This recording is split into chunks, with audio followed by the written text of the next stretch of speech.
here's an interesting question, and here's something that I really have some thoughts about. Can you show the Room EQ Wizard EQ graphic of your monitoring? So, first of all, I don't have them.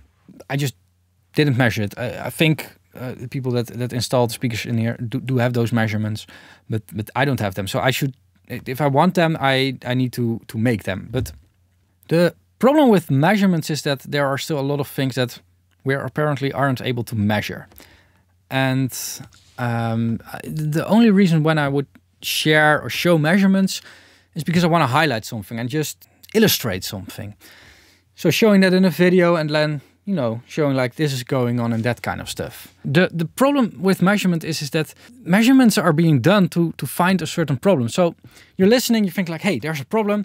Then you measure to find where the problem is and trying to understand a certain problem. What I see happening on the internet a lot is that internet heroes, people that have knowledge or think they have knowledge, try to translate from a measurement back into how it's sounding. But that's impossible to do, at least as far as I know. So the only reason to share measurements is so that people can dig in there and find any problems and then talk about it. Like that's what I see happening with people that share measurements.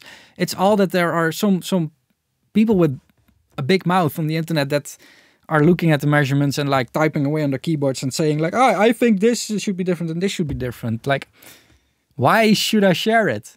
The thing is, if you want to know something about a studio and a room, it's way more interesting to take a look at the precision and the translation of that, well, monitoring system. So that is speakers and acoustics.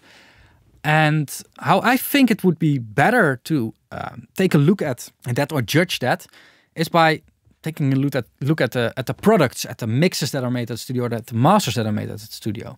There will be mixes and masters from my studio, of course, soon. I'm still working on them because, you know, taking time for productions is important to get good quality. When they are ready, they will appear, of course, on my website on the listen page. What is on there right now, I think all of the tracks that are on there right now are still from the old studio. But I think that is way more interesting to show and to talk about than just plain old measurements, because it's just not saying anything. There's not a lot to say or look at.